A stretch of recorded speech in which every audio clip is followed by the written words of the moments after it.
Louez l'Éternel. Heureux l'homme qui craint l'Éternel, qui trouve un grand plaisir à ses commandements. Sa postérité sera puissante sur la terre, la génération des hommes droits sera bénie. Il a dans sa maison bien-être et richesse, et sa justice subsiste à jamais. La lumière se lève dans les ténèbres pour les hommes droits, pour celui qui est miséricordieux, compatissant et juste. Heureux l'homme qui exerce la miséricorde et qui prête, qui règle ses actions d'après la justice. Car il ne chancelle jamais, la mémoire du juste dure toujours. Il ne craint point les mauvaises nouvelles. Son cœur est ferme, confiant en l'Éternel. Son cœur est affermi, il n'a point de crainte, jusqu'à ce qu'il mette son plaisir à regarder ses adversaires. Il fait des largesses, il donne aux indigents. Sa justice subsiste à jamais, sa tête s'élève avec gloire. Le méchant le voit et s'irrite. Il grince les dents et se consume. Les désirs des méchants périssent.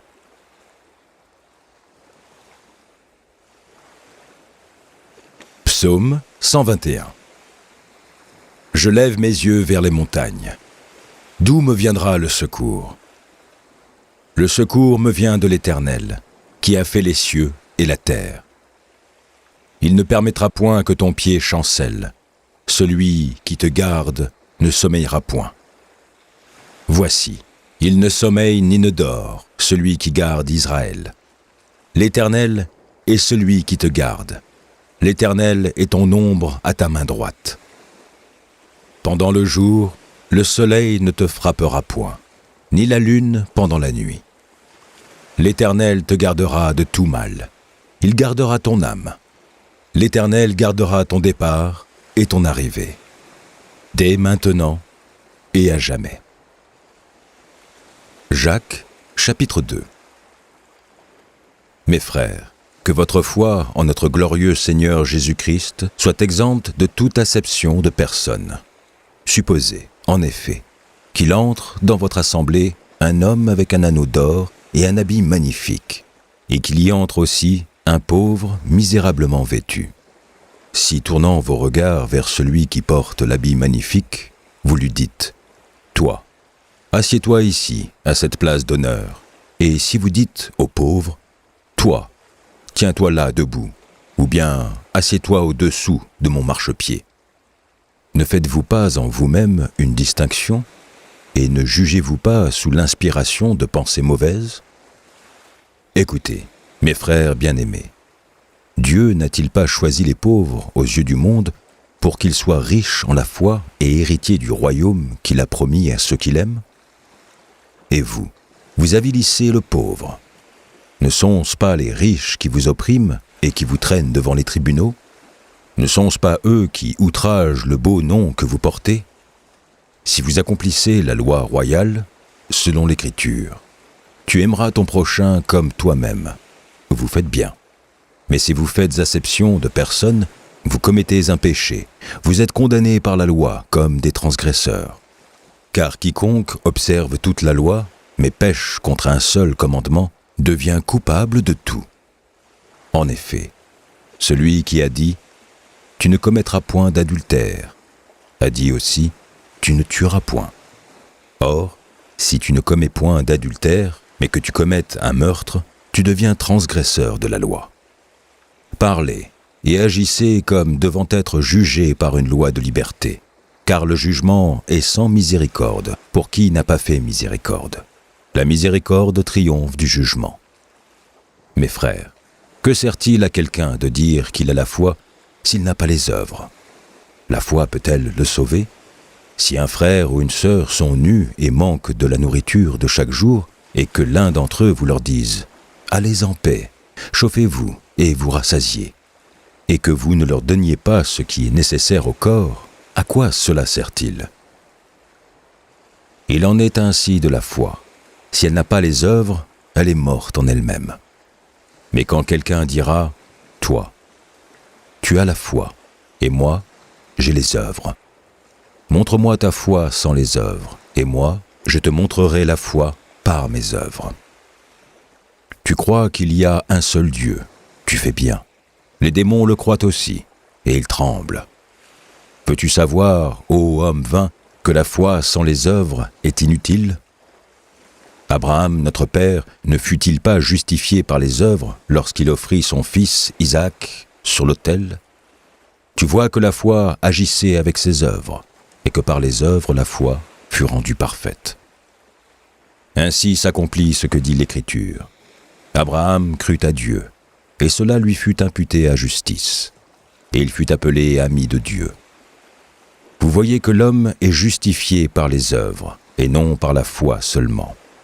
Rahab, la prostituée, ne fut-elle pas également justifiée par les œuvres lorsqu'elle reçut les messagers et qu'elle les fit partir par un autre chemin ?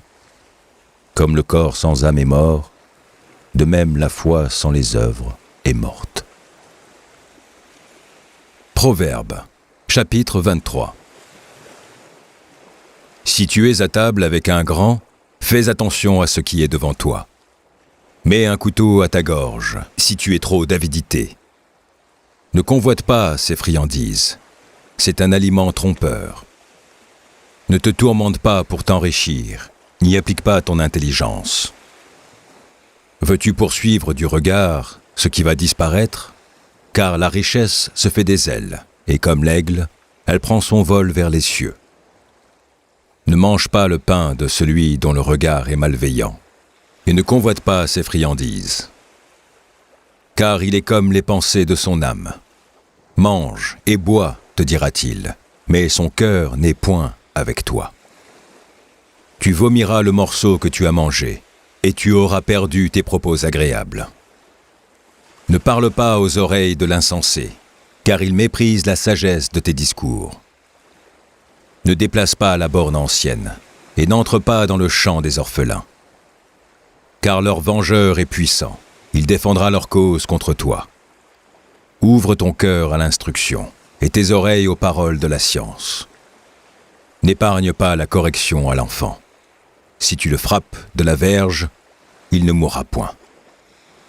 En le frappant de la verge, tu délivres son âme du séjour des morts. Mon fils, si ton cœur est sage, mon cœur à moi sera dans la joie. Mes entrailles seront émues d'allégresse, quand tes lèvres diront ce qui est droit. Que ton cœur n'envie point les pécheurs, mais qu'il ait toujours la crainte de l'Éternel. Car il est un avenir, et ton espérance ne sera pas anéantie. Écoute, mon fils, et sois sage. Dirige ton cœur dans la voie droite. Ne sois pas parmi les buveurs de vin, parmi ceux qui font excès des viandes. Car l'ivrogne et celui qui se livre à des excès s'appauvrissent, et l'assoupissement fait porter des haillons. Écoute ton père, lui qui t'a engendré, et ne méprise pas ta mère quand elle est devenue vieille. Acquiert la vérité, et ne la vends pas, la sagesse, l'instruction et l'intelligence. Le père du juste est dans l'allégresse. Celui qui donne naissance à un sage aura de la joie. Que ton père et ta mère se réjouissent. Que celle qui t'a enfanté soit dans l'allégresse. Mon fils, donne-moi ton cœur, et que tes yeux se plaisent dans mes voies. Car la prostituée est une fosse profonde, et l'étrangère un puits étroit. Elle dresse des embûches comme un brigand, et elle augmente parmi les hommes le nombre des perfides. Pour qui il est ah, pour qui il est hélas, pour qui il est dispute, pour qui il est plainte, pour qui il est blessure sans raison, pour qui les yeux rouges, pour ceux qui s'attardent auprès du vin, pour ceux qui vont déguster du vin mêlé. Ne regarde pas le vin qui paraît d'un beau rouge, qui fait des perles dans la coupe et qui coule aisément. Il finit par mordre comme un serpent, éparpillé comme un basilic. Tes yeux se porteront sur des étrangères, et ton cœur parlera d'une manière perverse. Tu seras comme un homme couché au milieu de la mer, comme un homme couché sur le sommet d'un mât. On m'a frappé. Je n'ai point mal. On m'a battu. Je ne sens rien. Quand me réveillerai-je? J'en veux encore. Proverbe, chapitre 24. Ne porte pas envie aux hommes méchants, et ne désire pas être avec eux, car leur cœur médite la ruine, et leurs lèvres parlent d'iniquité. C'est par la sagesse qu'une maison s'élève, et par l'intelligence qu'elle s'affermit. C'est par la science que les chambres se remplissent, de tous les biens précieux et agréables. Un homme sage est plein de force, et celui qui a de la science affermit sa vigueur. Car tu feras la guerre avec prudence, et le salut est dans le grand nombre des conseillers. La sagesse est trop élevée pour l'insensé. Il n'ouvrira pas la bouche à la porte. Celui qui mérite de faire le mal s'appelle un homme plein de malice. La pensée de la folie n'est que péché, et le moqueur est en abomination parmi les hommes. Si tu faiblis au jour de la détresse, ta force n'est que détresse. Délivre ceux qu'on traîne à la mort, ceux qu'on va égorger, sauve-les. Si tu dis « Ah, nous ne savions pas », celui qui pèse les cœurs ne le voit-il pas? Celui qui veille sur ton âme ne le connaît-il pas? Et ne rendra-t-il pas à chacun selon ses œuvres? Mon fils, mange du miel, car il est bon. Un rayon de miel sera doux à ton palais. De même, connais la sagesse pour ton âme. Si tu la trouves, il est à venir, et ton espérance ne sera pas anéantie. Ne tends pas méchamment des embûches à la demeure du juste, et ne dévaste pas le lieu où il repose. Car cette fois, le juste tombe, et il se relève, mais les méchants sont précipités dans le malheur. Ne te réjouis pas de la chute de ton ennemi, et que ton cœur ne soit pas dans l'allégresse quand il chancelle. De peur que l'Éternel ne le voie, que cela ne lui déplaise, et qu'il ne détourne de lui sa colère. Ne t'irrite pas à cause de ceux qui font le mal, ne porte pas envie aux méchants. Car il n'y a point d'avenir pour celui qui fait le mal, la lampe des méchants s'éteint. Mon fils, crains l'Éternel et le roi, ne te mêle pas avec les hommes remuants. Car soudain leur ruine surgira, et qui connaît les châtiments des uns et des autres? Voici encore ce qui vient des sages. Il n'est pas bon, dans les jugements, d'avoir égard aux personnes. Celui qui dit aux méchants « Tu es juste », les peuples le maudissent, les nations le maudissent. Mais ceux qui le châtient s'en trouvent bien, et le bonheur vient sur eux comme une bénédiction. Il baise les lèvres, celui qui répond des paroles justes. Soigne tes affaires au dehors, mets ton champ en état, puis tu bâtiras ta maison. Ne témoigne pas à la légère contre ton prochain. Voudrais-tu tromper par tes lèvres? Ne dis pas « Je lui ferai comme il m'a fait, je rendrai à chacun selon ses œuvres. » J'ai passé près du champ d'un paresseux, et près de la vigne d'un homme dépourvu de sens. Et voici, les épines y croissaient partout, les ronces en couvraient la face et le mur de pierre était écroulé. J'ai regardé attentivement, et j'ai tiré instruction de ce que j'ai vu. Un peu de sommeil, un peu d'assoupissement, un peu croiser les mains pour dormir. Et la pauvreté te surprendra, comme un rôdeur, et la disette, comme un homme en armes. Psaume 136. Louez l'Éternel, car il est bon, car sa miséricorde dure à toujours. Louez le Dieu des dieux, car sa miséricorde dure à toujours. Louez le Seigneur des seigneurs, car sa miséricorde dure à toujours. Celui qui seul fait de grands prodiges, car sa miséricorde dure à toujours. Celui qui a fait les cieux avec intelligence, car sa miséricorde dure à toujours. Celui qui a étendu la terre sur les eaux, car sa miséricorde dure à toujours. Celui qui a fait les grands luminaires, car sa miséricorde dure à toujours. Le soleil pour présider au jour, car sa miséricorde dure à toujours. La lune et les étoiles pour présider à la nuit, car sa miséricorde dure à toujours. Celui qui frappa les Égyptiens dans leur premier-né, car sa miséricorde dure à toujours. Et fit sortir Israël du milieu d'eux, car sa miséricorde dure à toujours. À main forte et à bras étendus, car sa miséricorde dure à toujours. Celui qui coupa en deux la mer Rouge, car sa miséricorde dure à toujours.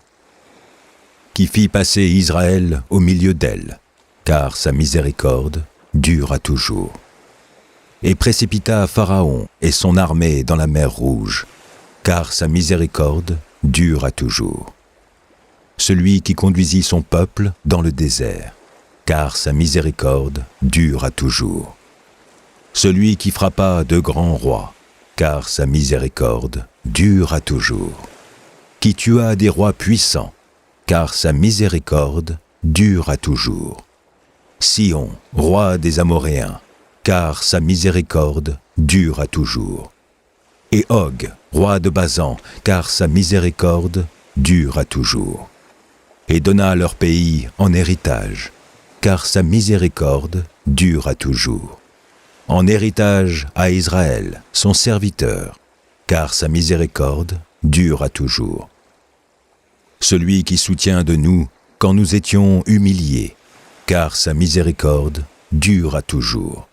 Et nous délivrera de nos oppresseurs, car sa miséricorde dure à toujours.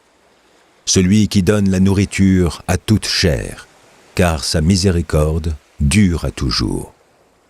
Louez le Dieu des cieux, car sa miséricorde dure à toujours. Cantique des Cantiques, chapitre 1. Qu'il me baise des baisers de sa bouche, car ton amour vaut mieux que le vin. Tes parfums ont une odeur suave. Ton nom est un parfum qui se répand. C'est pourquoi les jeunes filles t'aiment. Entraîne-moi après toi. Nous courrons. Le roi m'introduit dans ses appartements. Nous nous égarons, nous nous réjouirons à cause de toi. Nous célébrerons ton amour plus que le vin. C'est avec raison que l'on t'aime. Je suis noire, mais je suis belle, fille de Jérusalem, comme les tentes de Kédar, comme les pavillons de Salomon. Ne prenez pas garde à mon teint noir, c'est le soleil qui m'a brûlé. Les fils de ma mère se sont irrités contre moi. Ils m'ont faite gardienne des vignes.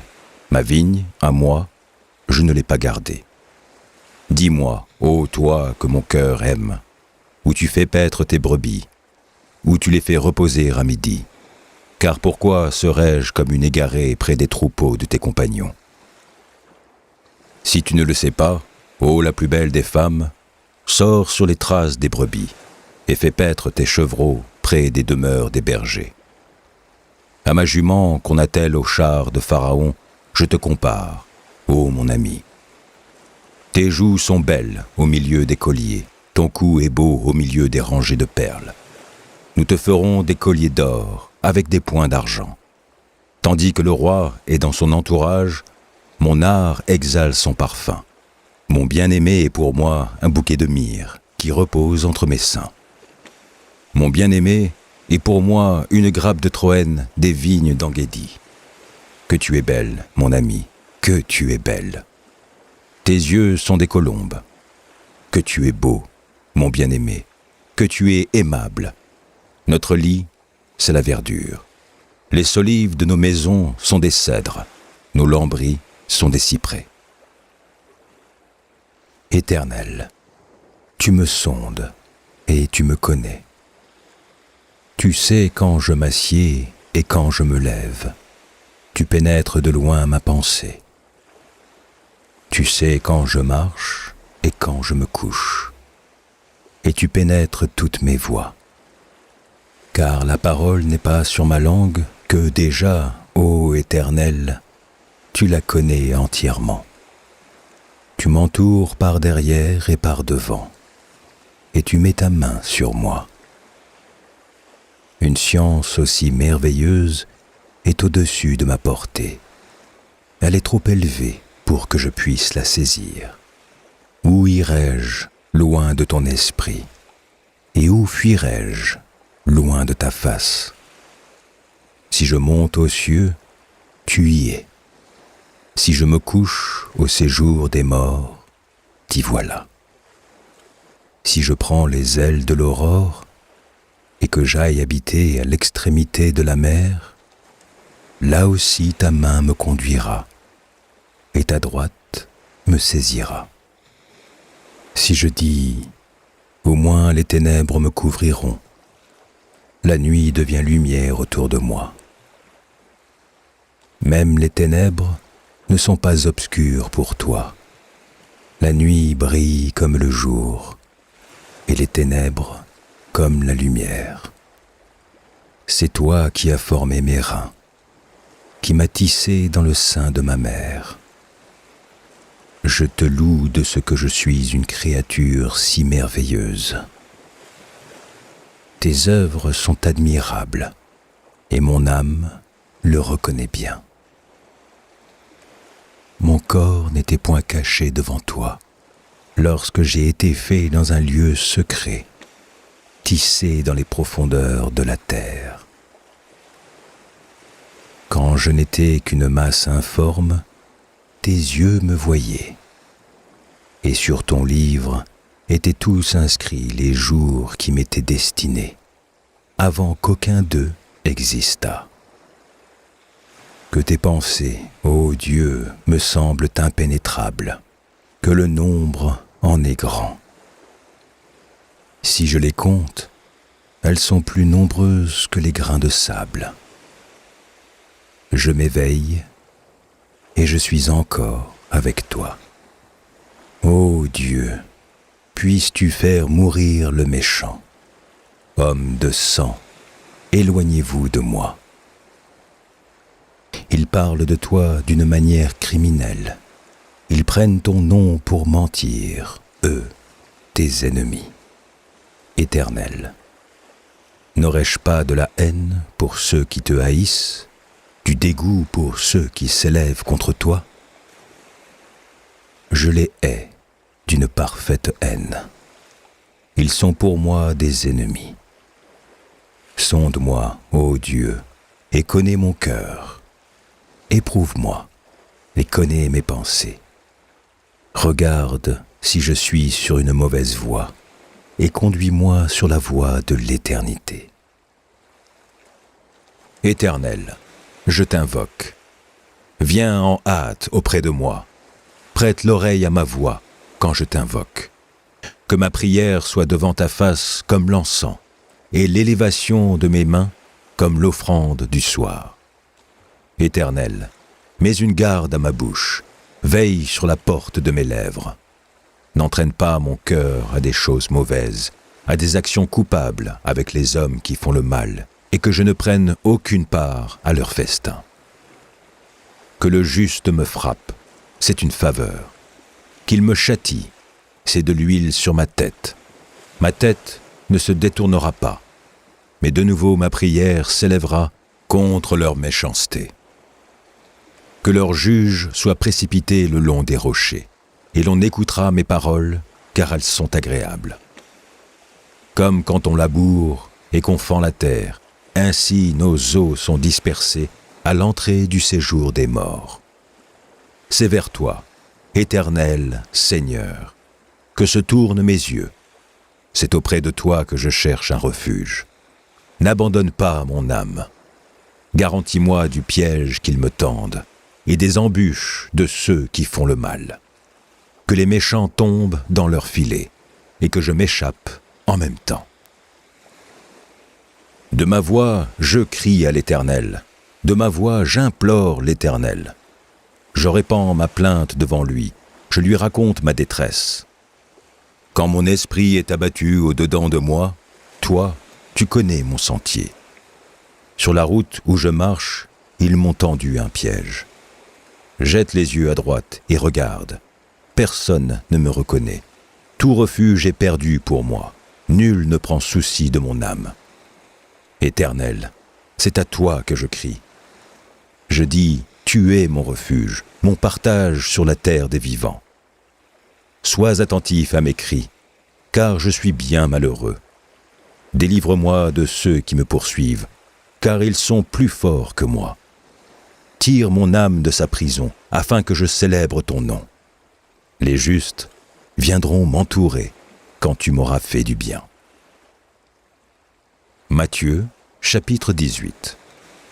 En ce moment, les disciples s'approchèrent de Jésus et dirent : « Qui donc est le plus grand dans le royaume des cieux ? » Jésus, ayant appelé un petit enfant, le plaça au milieu d'eux et dit : « Je vous le dis en vérité, si vous ne vous convertissez et si vous ne devenez comme les petits enfants, vous n'entrerez pas dans le royaume des cieux. C'est pourquoi quiconque se rendra humble comme ce petit enfant sera le plus grand dans le royaume des cieux.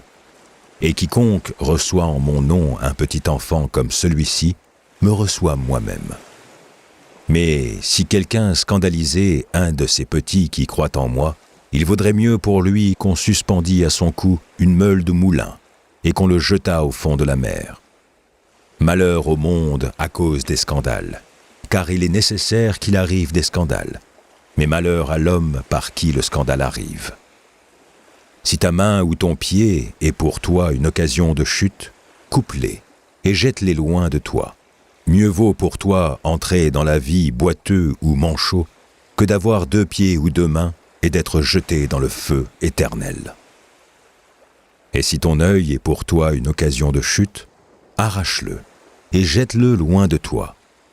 Mieux vaut pour toi entrer dans la vie n'ayant qu'un œil que d'avoir 2 yeux et d'être jeté dans le feu de la géhenne.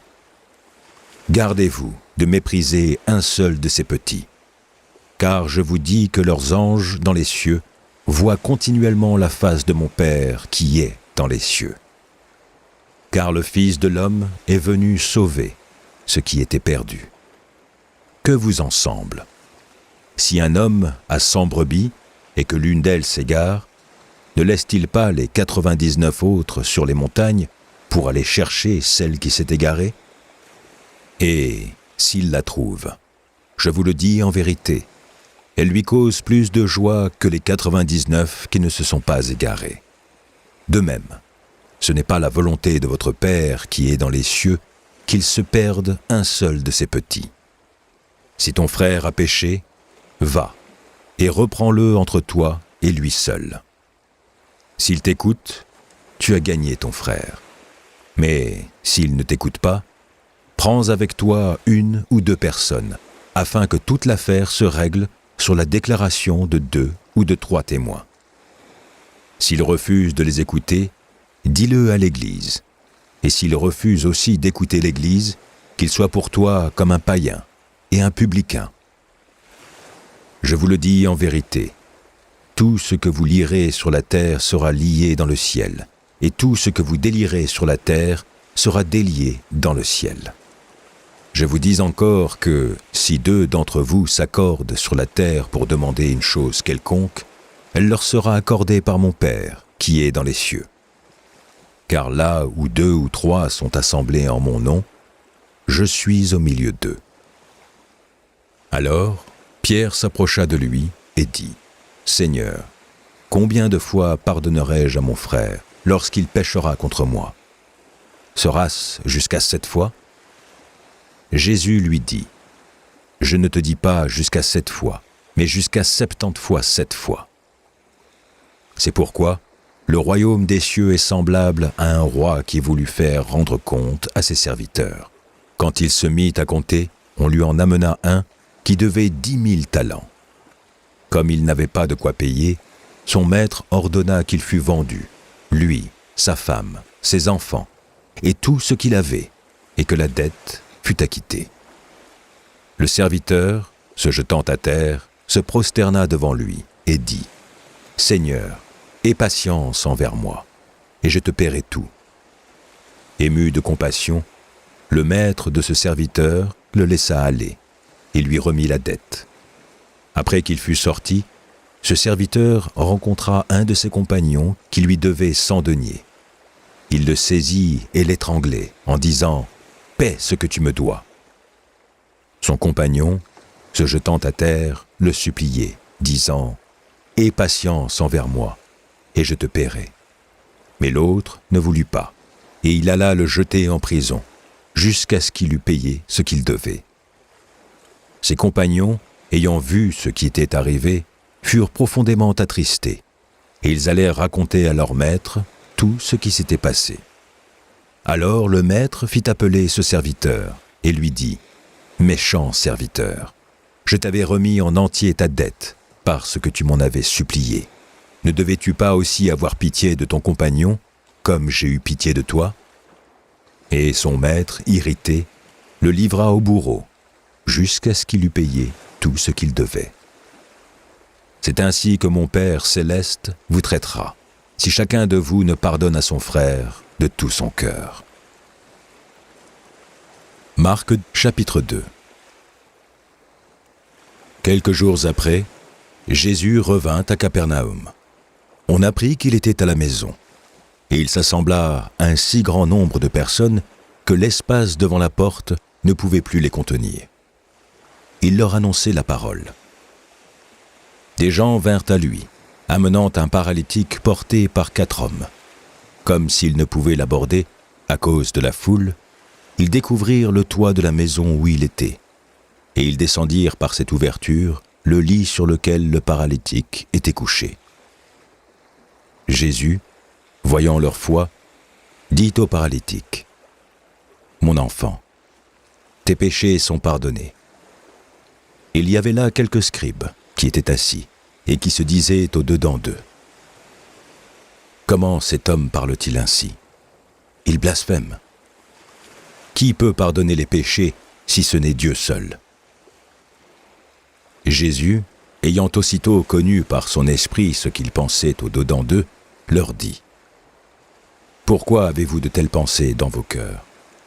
Lequel est le plus aisé de dire au paralytique, « Tes péchés sont pardonnés » ou de dire, « Lève-toi, prends ton lit et marche » ? Or, afin que vous sachiez que le Fils de l'homme a sur la terre le pouvoir de pardonner les péchés, je te l'ordonne, dit-il au paralytique, « Lève-toi, prends ton lit et va dans ta maison. » Et à l'instant, il se leva, prit son lit et sortit en présence de tout le monde, de sorte qu'ils étaient tous dans l'étonnement et glorifiaient Dieu, disant, « Nous n'avons jamais rien vu de pareil. » Jésus sortit de nouveau du côté de la mer. Toute la foule venait à lui, et il les enseignait. En passant, il vit Lévi, fils d'Alphée, assis au bureau des péages. Il lui dit, « Suis-moi. » Lévi se leva et le suivit. Comme Jésus était à table dans la maison de Lévi, beaucoup de publicains et de gens de mauvaise vie se mirent aussi à table avec lui et avec ses disciples, car ils étaient nombreux et l'avaient suivi. Les scribes et les pharisiens, le voyant manger avec les publicains et les gens de mauvaise vie, dirent à ses disciples, « Pourquoi mange-t-il et boit-il avec les publicains et les gens de mauvaise vie ?» Ce que Jésus, ayant entendu, il leur dit, « Ce ne sont pas ceux qui se portent bien qui ont besoin de médecins, mais les malades.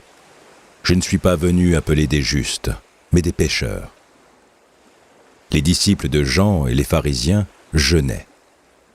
Ils vinrent dire à Jésus, « Pourquoi les disciples de Jean et ceux des pharisiens jeûnent-ils, tandis que tes disciples ne jeûnent point ?» Jésus leur répondit, « Les amis de l'époux peuvent-ils jeûner pendant que l'époux est avec eux? Aussi longtemps qu'ils ont avec eux l'époux, ils ne peuvent jeûner. Les jours viendront où l'époux leur sera enlevé, et alors ils jeûneront en ce jour-là. Personne ne coud une pièce de drap neuf à un vieil habit. Autrement, la pièce de drap neuf emporterait une partie du vieux, et la déchirure serait pire. Et personne ne met du vin nouveau dans de vieilles outres. Autrement, le vin fait rompre les outres, et le vin et les outres sont perdus. Mais il faut mettre le vin nouveau dans des outres neuves. Il arriva, un jour de Shabbat, que Jésus traversa des champs de blé. Ses disciples, chemin faisant, se mirent à arracher des épis. Les pharisiens lui dirent : « Voici, pourquoi font-ils ce qui n'est pas permis pendant le Shabbat ?» Jésus leur répondit : « N'avez-vous jamais lu ce que fit David lorsqu'il fut dans la nécessité et qu'il eut faim, lui et ceux qui étaient avec lui ? Comment il entra dans la maison de Dieu du temps du souverain sacrificateur Abiatar et mangea les pains de proposition qu'il n'est permis qu'aux sacrificateurs de manger et en donna même à ceux qui étaient avec lui. Puis il leur dit : le Shabbat a été fait pour l'homme, et non l'homme pour le Shabbat. De sorte que le Fils de l'homme est maître même du Shabbat. » Matthieu, chapitre 3. En ce temps-là, parut Jean-Baptiste, prêchant dans le désert de Judée. Il disait : « Repentez-vous, car le royaume des cieux est proche. » Jean est celui qui avait été annoncé par Ésaïe, le prophète, lorsqu'il dit : « C'est ici la voix de celui qui crie dans le désert. Préparez le chemin du Seigneur, aplanissez ses sentiers. » Jean avait un vêtement de poil de chameau et une ceinture de cuir autour des reins. Il se nourrissait de sauterelles et de miel sauvage. Les habitants de Jérusalem, de toute la Judée et de tout le pays des environs du Jourdain se rendaient auprès de lui. Et confessant leurs péchés, ils se faisaient baptiser par lui dans le fleuve du Jourdain. Mais voyant venir à son baptême beaucoup de pharisiens et de sadducéens, il leur dit : « Race de vipères, qui vous a appris à fuir la colère à venir ? Produisez donc du fruit digne de la repentance, et ne prétendez pas dire en vous-même : nous avons Abraham pour père, car je vous déclare que de ces pierres-ci, Dieu peut susciter des enfants à Abraham. Déjà la cognée est mise à la racine des arbres. Tout arbre donc qui ne produit pas de bons fruits sera coupé et jeté au feu. Moi, je vous baptise d'eau pour vous amener à la repentance. Mais celui qui vient après moi est plus puissant que moi, et je ne suis pas digne de porter ses souliers. Lui, il vous baptisera du Saint-Esprit et de feu. Il a son vanne à la main, il nettoiera son aire, et il amassera son blé dans le grenier, mais il brûlera la paille dans un feu qui ne s'éteint point. » Alors Jésus vint de la Galilée au Jourdain vers Jean, pour être baptisé par lui. Mais Jean s'y opposait, en disant : « C'est moi qui ai besoin d'être baptisé par toi, et tu viens à moi. » Jésus lui répondit : « Laisse faire maintenant, car il est convenable que nous accomplissions ainsi tout ce qui est juste. » Et Jean ne lui résista plus. Dès que Jésus eut été baptisé, il sortit de l'eau. Et voici, les cieux s'ouvrirent, et il vit l'Esprit de Dieu descendre comme une colombe et venir sur lui. Et voici, une voix fit entendre des cieux ces paroles : « Celui-ci est mon Fils bien-aimé, en qui j'ai mis toute mon affection. » Première épître de Pierre, chapitre 5. Voici les exhortations que j'adresse aux anciens qui sont parmi vous. Moi, ancien comme eux, témoin des souffrances de Christ, et participant de la gloire qui doit être manifestée. Paissez le troupeau de Dieu qui est sous votre garde, non par contrainte, mais volontairement, selon Dieu. Non pour un gain sordide, mais avec dévouement. Non comme dominant sur ceux qui vous sont échus en partage, mais en étant les modèles du troupeau.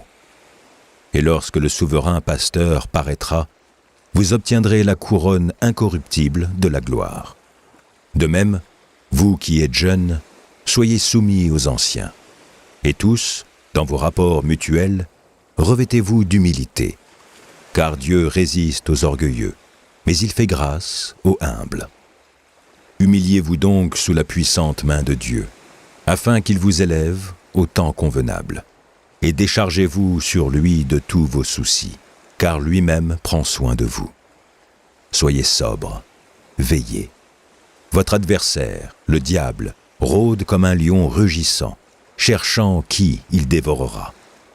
Résistez-lui avec une foi ferme, sachant que les mêmes souffrances sont imposées à vos frères dans le monde. Le Dieu de toute grâce, qui vous a appelés en Jésus-Christ, à sa gloire éternelle, après que vous aurez souffert un peu de temps, vous perfectionnera lui-même, vous affirmera, vous fortifiera, vous rendra inébranlable. À lui soit la puissance au siècle des siècles. Amen. C'est par Sylvain, qui est à mes yeux un frère fidèle, que je vous écris ce peu de mots, pour vous exhorter et pour vous attester que la grâce de Dieu à laquelle vous êtes attachés est la véritable. L'Église des élus, qui est à Babylone, vous salue, ainsi que Marc, mon fils. Saluez-vous les uns les autres par un baiser d'affection. Que la paix soit avec vous tous, qui êtes en Christ. Quand je parlerai les langues des hommes et des anges, si je n'ai pas la charité, je suis un airain qui résonne, ou une cymbale qui retentit. Et quand j'aurai le don de prophétie, la science de tous les mystères et toute la connaissance, quand j'aurai même toute la foi jusqu'à transporter des montagnes, si je n'ai pas la charité, je ne suis rien. Et quand je distribuerai tous mes biens pour la nourriture des pauvres, quand je livrerai mon corps pour être brûlé, si je n'ai pas la charité, cela ne me sert de rien. La charité est patiente, elle est pleine de bonté. La charité n'est point envieuse, la charité ne se vante point, elle ne s'enfle point d'orgueil. Elle ne fait rien de malhonnête, elle ne cherche point son intérêt, elle ne s'irrite point, elle ne soupçonne point le mal. Elle ne se réjouit point de l'injustice, mais elle se réjouit de la vérité. Elle excuse tout, elle croit tout, elle espère tout, elle supporte tout. La charité ne périt jamais. Les prophéties prendront fin, les langues cesseront, la connaissance disparaîtra. Car nous connaissons en partie, et nous prophétisons en partie. Mais quand ce qui est parfait sera venu, ce qui est partiel disparaîtra. Lorsque j'étais enfant, je parlais comme un enfant, je pensais comme un enfant, je raisonnais comme un enfant. Lorsque je suis devenu homme, j'ai fait disparaître ce qui était de l'enfant. Aujourd'hui, nous voyons au moyen d'un miroir, d'une manière obscure, mais alors nous verrons face à face. Aujourd'hui, je connais en partie, mais alors je connaîtrai comme j'ai été connu. Maintenant donc, ces trois choses demeurent, la foi, l'espérance, la charité. Mais la plus grande de ces choses, c'est la charité. Jean, chapitre 3. Mais il y eut un homme d'entre les pharisiens, nommé Nicodème, un chef des Juifs, qui vint, lui, auprès de Jésus, de nuit, et lui dit : Rabbi, nous savons que tu es un docteur venu de Dieu, car personne ne peut faire ces miracles que tu fais, si Dieu n'est avec lui. Jésus lui répondit : en vérité, je te le dis, si un homme ne naît de nouveau, il ne peut voir le royaume de Dieu. Nicodème lui dit : comment un homme peut-il naître quand il est vieux ? Peut-il rentrer dans le sein de sa mère et naître ? Jésus répondit : en vérité, je te le dis, si un homme ne naît d'eau et d'esprit, il ne peut entrer dans le royaume de Dieu. Ce qui est né de la chair est chair, ce qui est né de l'esprit est esprit. Ne t'étonne pas que je t'ai dit, il faut que vous naissiez de nouveau. Le vent souffle où il veut, et tu en entends le bruit. mais tu ne sais d'où il vient, ni où il va. Il en est ainsi de tout homme qui est né de l'Esprit. » Nicodème lui dit, « Comment cela peut-il se faire ?» Jésus lui répondit, « Tu es le docteur d'Israël et tu ne sais pas ces choses.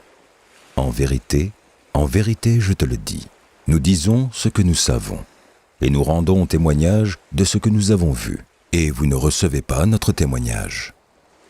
Si vous ne croyez pas quand je vous ai parlé des choses terrestres, comment croirez-vous quand je vous parlerai des choses célestes ? Personne n'est monté au ciel, si ce n'est celui qui est descendu du ciel, le Fils de l'homme qui est dans le ciel.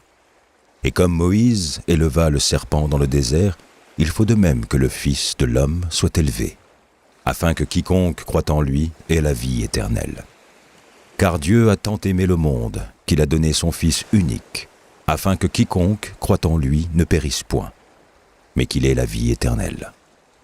Dieu, en effet, n'a pas envoyé son Fils dans le monde pour qu'il juge le monde, mais pour que le monde soit sauvé par lui. Celui qui croit en lui n'est point jugé, mais celui qui ne croit pas est déjà jugé, parce qu'il n'a pas cru au nom du Fils unique de Dieu. Et ce jugement, c'est que, la lumière étant venue dans le monde, les hommes ont préféré les ténèbres à la lumière, parce que leurs œuvres étaient mauvaises. Car quiconque fait le mal est la lumière, et ne vient point à la lumière, de peur que ses œuvres ne soient dévoilées.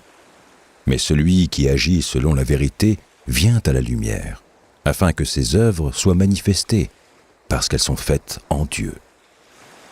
Après cela, Jésus, accompagné de ses disciples, se rendit dans la terre de Judée, et là, il demeurait avec eux, et il baptisait. Jean aussi baptisait à Hénon, près de Salim, parce qu'il y avait là beaucoup d'eau, et on y venait pour être baptisé, car Jean n'avait pas encore été mis en prison. Or, il s'éleva de la part des disciples de Jean une dispute avec un juif touchant la purification. Ils vinrent trouver Jean et lui dirent, « Rabbi, celui qui était avec toi au-delà du Jourdain et à qui tu as rendu témoignage, voici, il baptise et tous vont à lui. » Jean répondit, « Un homme ne peut recevoir que ce qui lui a été donné du ciel. Vous-même m'êtes témoin que j'ai dit, je ne suis pas le Christ, mais j'ai été envoyé devant lui. Celui à qui appartient l'épouse, c'est l'époux. Mais l'ami de l'époux, qui se tient là et qui l'entend, éprouve une grande joie à cause de la voix de l'époux. Aussi, cette joie, qui est la mienne, est parfaite. Il faut qu'il croisse et que je diminue. Celui qui vient d'en haut est au-dessus de tous. Celui qui est de la terre, et il parle comme étant de la terre. Celui qui vient du ciel est au-dessus de tous. Il rend témoignage de ce qu'il a vu et entendu, et personne ne reçoit son témoignage. Celui qui a reçu son témoignage a certifié que Dieu est vrai, car celui que Dieu a envoyé dit les paroles de Dieu, parce que Dieu ne lui donne pas l'esprit avec mesure. Le Père aime le Fils, et il a remis toutes choses entre ses mains. Celui qui croit au Fils a la vie éternelle. Celui qui ne croit pas au Fils ne verra point la vie, mais la colère de Dieu demeure sur lui. Éphésiens, chapitre 6. Enfants, obéissez à vos parents, selon le Seigneur, car cela est juste. Honore ton père et ta mère. C'est le premier commandement avec une promesse, afin que tu sois heureux et que tu vives longtemps sur la terre. Et vous, pères, n'irritez pas vos enfants, mais élevez-les en les corrigeant et en les instruisant selon le Seigneur. Serviteurs, obéissez à vos maîtres selon la chair, avec crainte et tremblement, dans la simplicité de votre cœur, comme à Christ, non pas seulement sous leurs yeux, comme pour plaire aux hommes, mais comme des serviteurs de Christ, qui font de bon cœur la volonté de Dieu.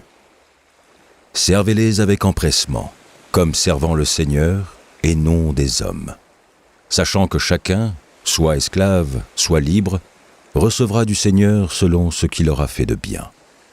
Et vous, maîtres, Agissez de même à leur égard, et abstenez-vous de menaces, sachant que leur maître et le vôtre est dans les cieux, et que devant lui, il n'y a point d'acception de personne. Au reste, fortifiez-vous dans le Seigneur et par sa force toute puissante. Revêtez-vous de toutes les armes de Dieu, afin de pouvoir tenir ferme contre les ruses du diable.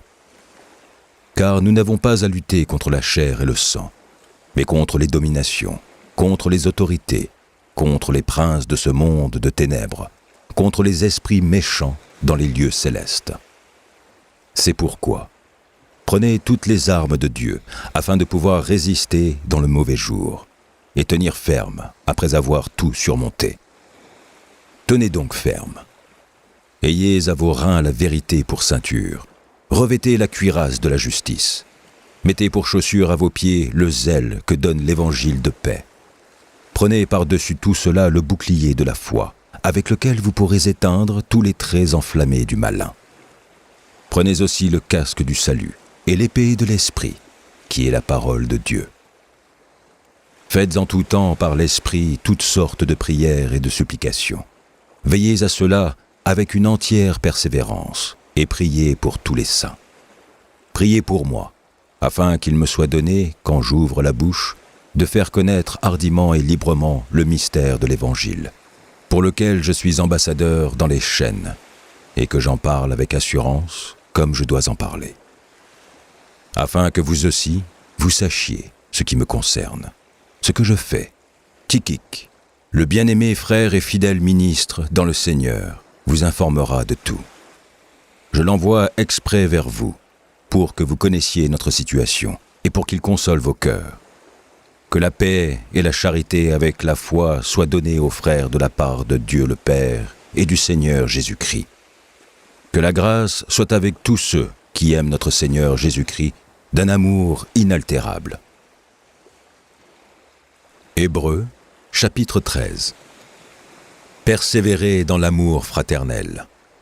N'oubliez pas l'hospitalité, car en l'exerçant, quelques-uns ont logé des anges sans le savoir.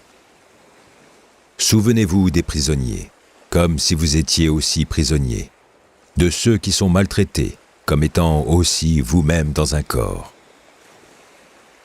Que le mariage soit honoré de tous, et le lit conjugal exempt de souillure, car Dieu jugera les impudiques et les adultères.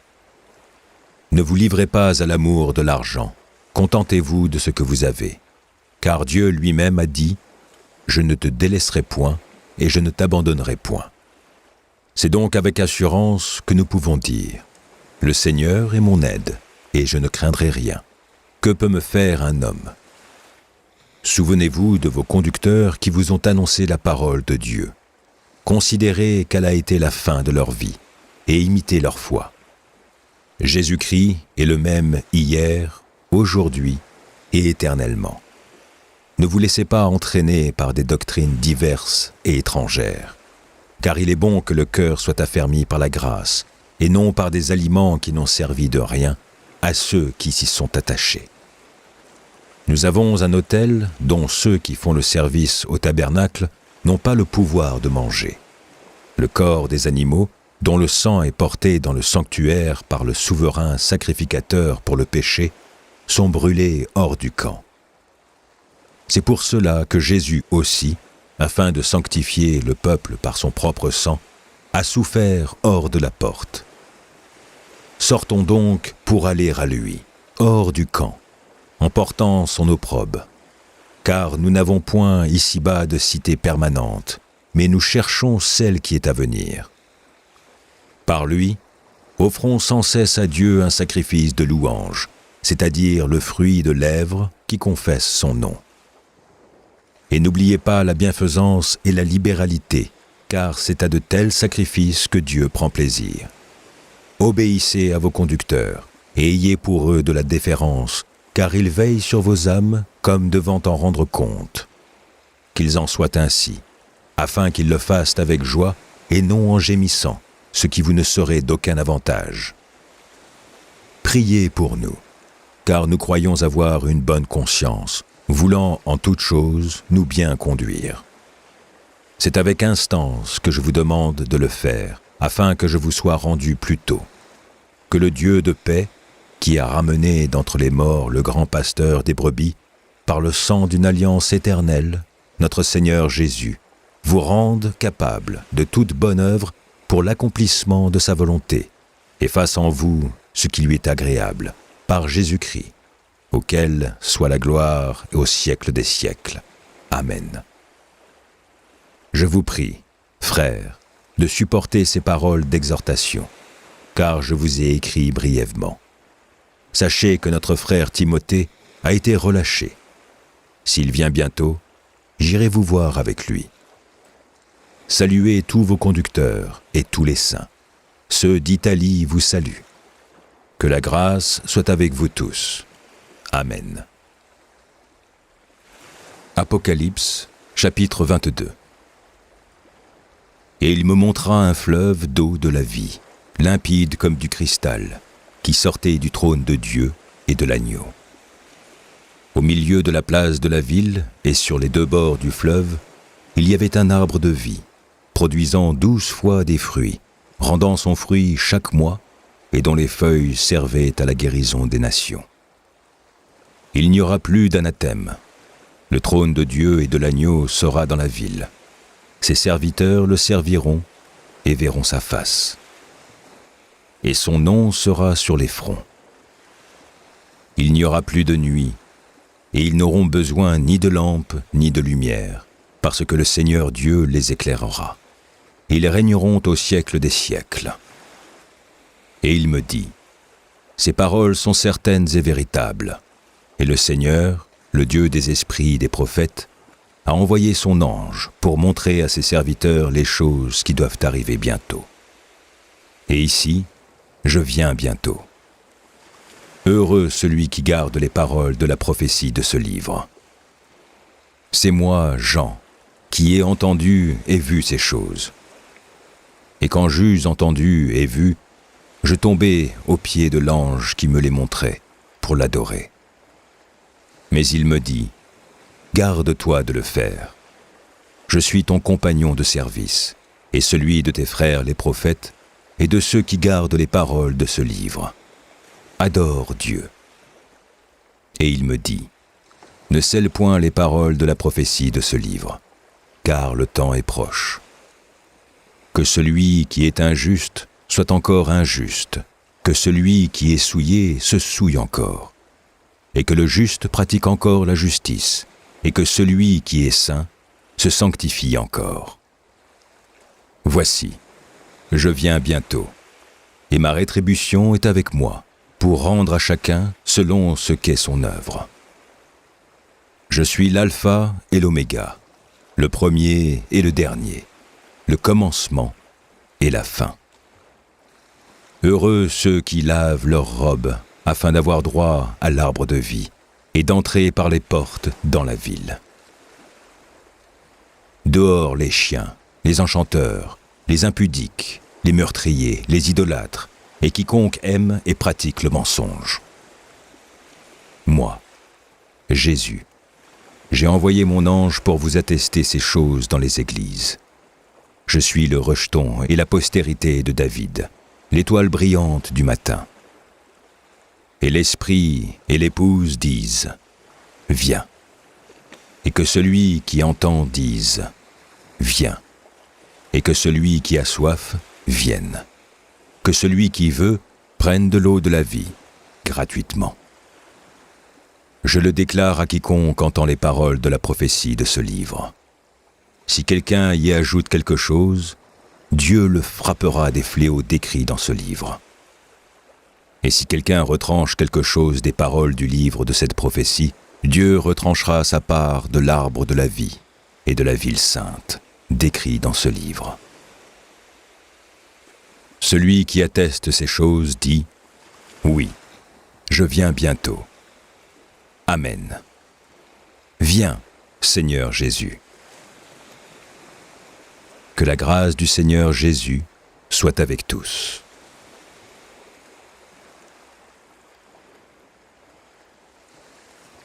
Si tu obéis à la voix de l'Éternel, ton Dieu, en observant et en mettant en pratique tous ces commandements que je te prescris aujourd'hui, l'Éternel, ton Dieu, te donnera la supériorité sur toutes les nations de la terre. Voici toutes les bénédictions qui se répandront sur toi et qui seront ton partage lorsque tu obéiras à la voix de l'Éternel, ton Dieu. Tu seras béni dans la ville et tu seras béni dans les champs. Le fruit de tes entrailles, le fruit de ton sol, le fruit de tes troupeaux, les portées de ton gros et de ton menu bétail. Toutes ces choses seront bénies. Ta corbeille et ta huche seront bénies. Tu seras béni à ton arrivée et tu seras béni à ton départ. L'Éternel te donnera la victoire sur tes ennemis qui s'élèveront contre toi. Ils sortiront contre toi par un seul chemin, et ils s'enfuiront devant toi par 7 chemins. L'Éternel ordonnera à la bénédiction d'être avec toi dans tes greniers et dans toutes tes entreprises. Il te bénira dans le pays que l'Éternel, ton Dieu, te donne. Tu seras pour l'Éternel un peuple saint, comme il te l'a juré, lorsque tu observeras les commandements de l'Éternel, ton Dieu, et que tu marcheras dans ses voies. Tous les peuples verront que tu es appelé du nom de l'Éternel, et ils te craindront. L'Éternel te comblera de bien, en multipliant le fruit de tes entrailles, le fruit de tes troupeaux, et le fruit de ton sol, dans le pays que l'Éternel a juré à tes pères de te donner. L'Éternel t'ouvrira son bon trésor, le ciel, pour envoyer à ton pays la pluie en son temps, et pour bénir tout le travail de tes mains. Tu prêteras à beaucoup de nations, et tu n'emprunteras point. L'Éternel fera de toi la tête et non la queue. Tu seras toujours en haut, et tu ne seras jamais en bas, lorsque tu obéiras aux commandements de l'Éternel, ton Dieu, que je te prescris aujourd'hui. Lorsque tu les observeras et les mettras en pratique, et que tu ne détourneras ni à droite, ni à gauche, de tous les commandements que je vous donne aujourd'hui, pour aller après d'autres dieux et pour les servir.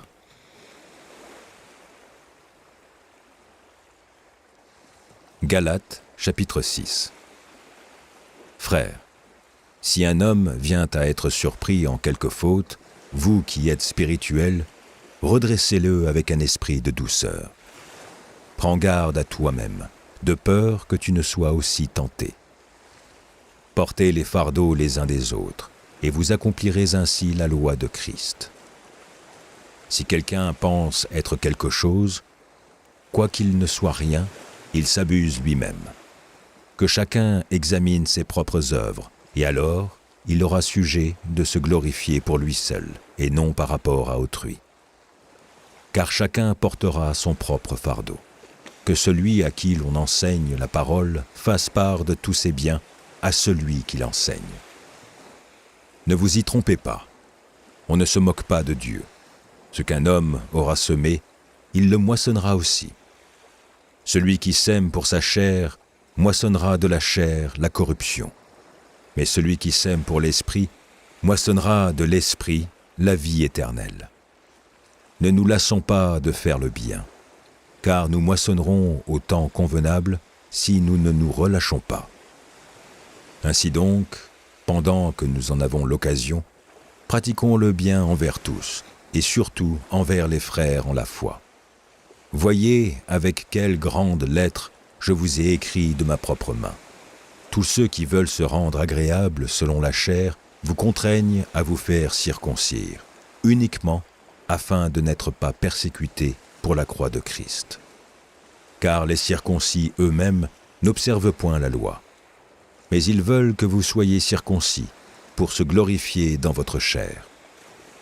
Pour ce qui me concerne, loin de moi la pensée de me glorifier d'autre chose que de la croix de notre Seigneur Jésus-Christ, par qui le monde est crucifié pour moi, comme je le suis pour le monde. Car ce n'est rien que d'être circoncis ou incirconcis. Ce qui est quelque chose, c'est d'être une nouvelle créature. Paix et miséricorde sur tous ceux qui suivront cette règle et sur l'Israël de Dieu. Que personne désormais ne fasse de la peine, car je porte sur mon corps les marques de Jésus. Frères, que la grâce de notre Seigneur Jésus-Christ soit avec votre esprit. Amen.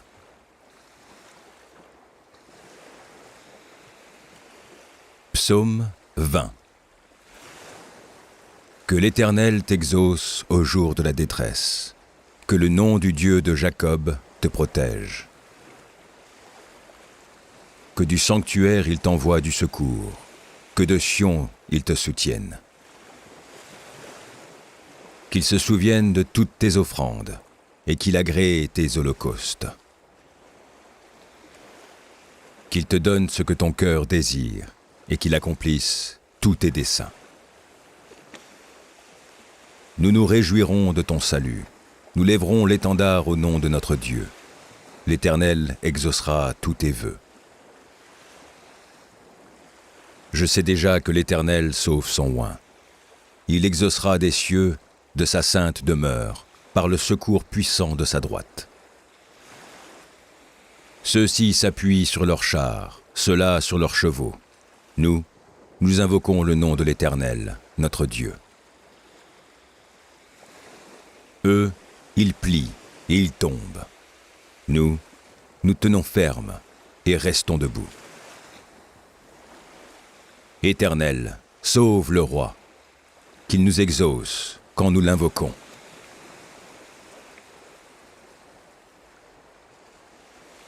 Matthieu, chapitre 4. Alors Jésus fut emmené par l'Esprit dans le désert, pour être tenté par le diable. Après avoir jeûné 40 jours et 40 nuits, il eut faim. Le tentateur, s'étant approché, lui dit : « Si tu es fils de Dieu, ordonne que ces pierres deviennent des pains. » Jésus répondit : « Il est écrit : L'homme ne vivra pas de pain seulement, mais de toute parole qui sort de la bouche de Dieu. » Le diable le transporta dans la ville sainte, le plaça sur le haut du temple et lui dit : « Si tu es le Fils de Dieu, jette-toi en bas, car il est écrit : Il donnera des ordres à ses anges à ton sujet, et ils te porteront sur les mains, de peur que ton pied ne heurte contre une pierre. » Jésus lui dit : « Il est aussi écrit : Tu ne tenteras point le Seigneur ton Dieu. » Le diable le transporta encore sur une montagne très élevée, lui montra tous les royaumes du monde et leur gloire, et lui dit : « Je te donnerai toutes ces choses,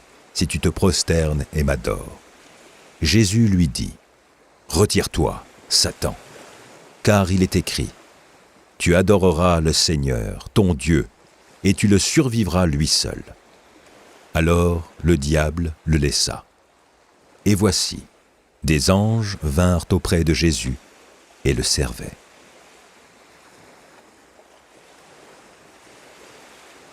Proverbes, chapitre 9. La sagesse a bâti sa maison, elle a taillé ses 7 colonnes, elle a égorgé ses victimes, mêlé son vin et dressé sa table. Elle a envoyé ses servantes, elle crie sur le sommet des hauteurs de la ville. Que celui qui est stupide entre ici. Elle dit à ceux qui sont dépourvus de sens : Venez, mangez de mon pain et buvez du vin que j'ai mêlé. Quittez la stupidité et vous vivrez, et marchez dans la voie de l'intelligence. Celui qui reprend le moqueur s'attire le dédain, et celui qui corrige le méchant reçoit un outrage. Ne reprends pas le moqueur, de crainte qu'il te haïsse. Reprends le sage, et il t'aimera. Donne au sage, et il deviendra plus sage. Instruis le juste, et il augmentera son savoir. Le commencement de la sagesse, c'est la crainte de l'Éternel. Et la science des saints, c'est l'intelligence. C'est par moi que tes jours se multiplieront, et que les années de ta vie augmenteront. Si tu es sage pour toi, si tu es moqueur, tu emporteras seul la peine. La folie est une femme bruyante, stupide, et ne sachant rien. Elle s'assied à l'entrée de sa maison, sur un siège, dans les hauteurs de la ville, pour crier aux passants qui vont droit leur chemin. Que celui qui est stupide entre ici. Elle dit à celui qui est dépourvu de sens. Les eaux dérobées sont douces, et le pain du mystère est agréable. Et il ne sait pas que là sont les morts, et que ses invités sont dans les vallées du séjour des morts.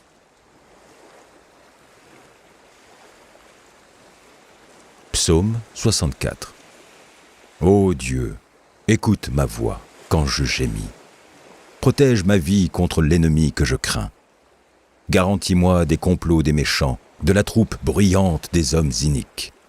Ils aiguisent leur langue comme un glaive, ils lancent comme des traits leurs paroles amères. Pour tirer en cachette sur l'innocent, ils tirent sur lui à l'improviste et n'ont aucune crainte. Ils se fortifient dans leur méchanceté. Ils se concertent pour tendre des pièges. Ils disent « Qui les verra ?» Ils méditent des crimes. Nous voici prêts. Le plan est conçu. La pensée intime, le cœur de chacun est un abîme. Dieu lance contre eux ses traits. Soudain, les voilà frappés. Leur langue a causé leur chute. Tous ceux qui les voient secouent la tête. Tous les hommes sont saisis de crainte. Ils publient ce que Dieu fait et prennent garde à son œuvre. Le juste se réjouit en l'Éternel et cherche en lui son refuge. Tous ceux qui ont le cœur droit se glorifient.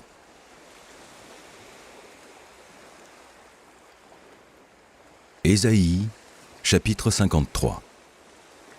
Qui a cru à ce qui nous était annoncé? Qui a reconnu le bras de l'Éternel?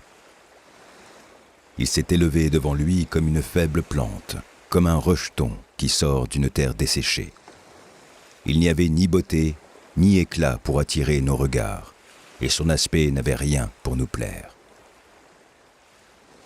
Méprisé et abandonné des hommes, homme de douleur et habitué à la souffrance, semblable à celui dont on détourne le visage, nous l'avons dédaigné, nous n'avons fait de lui aucun cas. Cependant, ce sont nos souffrances qu'il a portées, c'est de nos douleurs qu'il s'est chargé, et nous l'avons considéré comme puni, frappé de Dieu et humilié. Mais il était blessé pour nos péchés, brisé pour nos iniquités. Le châtiment qui nous donne la paix est tombé sur lui, et c'est par ses meurtrissures que nous sommes guéris. Nous étions tous errants comme des brebis, chacun suivait sa propre voie, et l'Éternel a fait retomber sur lui l'iniquité de nous tous. Il a été maltraité et opprimé, et il n'a point ouvert la bouche, semblable à un agneau qu'on mène à la boucherie, à une brebis muette devant ceux qui la tondent. Il n'a point ouvert la bouche. Il a été enlevé par l'angoisse et le châtiment, et parmi ceux de sa génération, qui a cru qu'il était retranché de la terre des vivants et frappé pour les péchés de mon peuple? On a mis son sépulcre parmi les méchants, son tombeau avec le riche, quoiqu'il n'eût point commis de violence et qu'il n'eût point de fraude dans sa bouche. Il a plu à l'Éternel de le briser par la souffrance.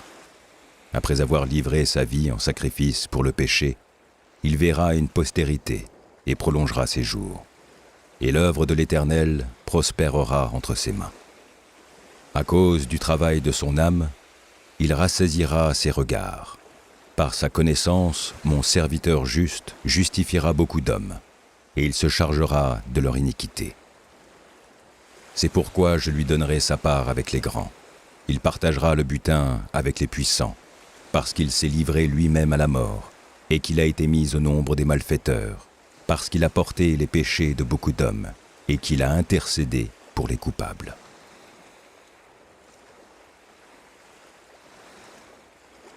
Heureux l'homme qui ne marche pas selon le conseil des méchants, qui ne s'arrête pas sur la voie des pécheurs, et qui ne s'assied pas en compagnie des moqueurs, mais qui trouve son plaisir dans la loi de l'Éternel, et qui la médite jour et nuit. Il est comme un arbre planté près d'un courant d'eau, qui donne son fruit en sa saison, et dont le feuillage ne se flétrit point. Tout ce qu'il fait lui réussit.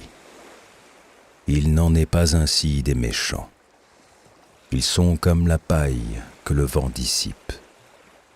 C'est pourquoi les méchants ne résistent pas au jour du jugement, ni les pécheurs dans l'assemblée des justes. Car l'Éternel connaît la voie des justes, et la voie des pécheurs mène à la ruine.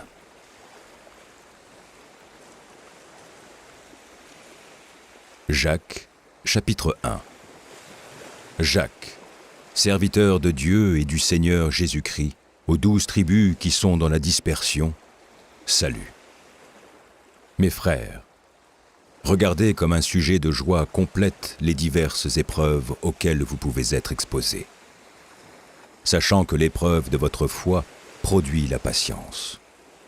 Mais il faut que la patience accomplisse parfaitement son œuvre, afin que vous soyez parfaits et accomplis, sans faillir en rien. Si quelqu'un d'entre vous manque de sagesse, qu'il la demande à Dieu, qui donne à tous simplement et sans reproche, et elle lui sera donnée. Mais qu'il la demande avec foi, sans douter, car celui qui doute est semblable au flot de la mer, agité par le vent et poussé de côté et d'autre. Qu'un tel homme ne s'imagine pas qu'il recevra quelque chose du Seigneur. C'est un homme irrésolu, inconstant dans toutes ses voies. Que le frère de condition humble se glorifie de son élévation. Que le riche, au contraire, se glorifie de son humiliation, car il passera comme la fleur de l'herbe. Le soleil s'est levé avec sa chaleur ardente. Il a desséché l'herbe, sa fleur est tombée, et la beauté de son aspect a disparu. Ainsi le riche se flétira dans ses entreprises. Heureux l'homme qui supporte patiemment la tentation, car, après avoir été éprouvé, il recevra la couronne de vie que le Seigneur a promise à ceux qui l'aiment. Que personne, lorsqu'il est tenté, ne dise « C'est Dieu qui me tente », car Dieu ne peut être tenté par le mal, et il ne tente lui-même personne. Mais chacun est tenté quand il est attiré et amorcé par sa propre convoitise. Puis la convoitise, lorsqu'elle a conçu, enfante le péché, et le péché, étant consommé, produit la mort. Ne vous y trompez pas, mes frères bien-aimés. Toute grâce excellente et tout don parfait descendent d'en haut, du Père des Lumières, chez lequel il n'y a ni changement ni ombre de variation. Il nous a engendrés selon sa volonté, par la parole de vérité, afin que nous soyons en quelque sorte les prémices de ses créatures. Sachez-le, mes frères bien-aimés. Ainsi, que tout homme soit prompt à écouter, lent à parler, lent à se mettre en colère. Car la colère de l'homme n'accomplit pas la justice de Dieu. C'est pourquoi, rejetant toute souillure et tout excès de malice, recevez avec douceur la parole qui a été plantée en vous et qui peut sauver vos âmes.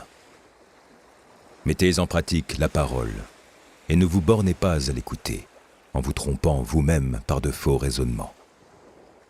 Car si quelqu'un écoute la parole et ne la met pas en pratique, il est semblable à un homme qui regarde dans un miroir son visage naturel et qui, après s'être regardé, s'en va et oublie aussitôt quel il était. Mais celui qui aura plongé les regards dans la loi parfaite, la loi de la liberté, et qui aura persévéré, n'étant pas un auditeur oublieux, mais se mettant à l'œuvre, celui-là sera heureux dans son activité. Si quelqu'un croit être religieux, sans tenir sa langue en bride, mais en trompant son cœur, la religion de cet homme est vaine. La religion pure et sans tache, devant Dieu notre Père, consiste à visiter les orphelins et les veuves dans leurs afflictions et à se préserver des souillures du monde.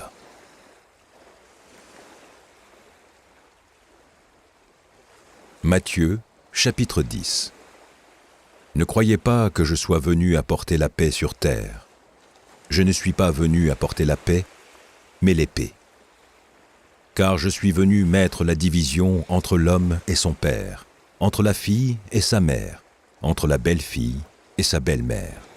Et l'homme aura pour ennemi les gens de sa maison. Celui qui aime son père ou sa mère plus que moi n'est pas digne de moi. Et celui qui aime son fils ou sa fille plus que moi n'est pas digne de moi.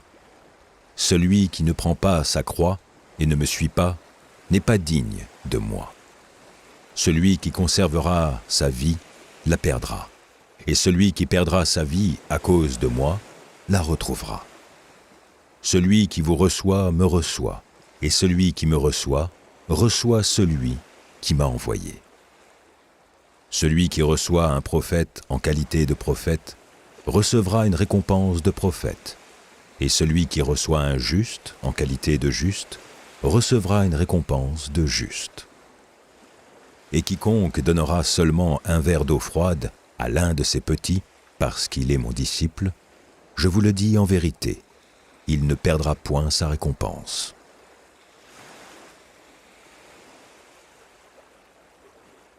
Luc 2, 1, 21. En ce temps-là parut un édit de César Auguste, ordonnant un recensement de toute la terre. Ce premier recensement eut lieu pendant que Quirinius était gouverneur de Syrie. Tous allaient se faire inscrire, chacun dans sa ville.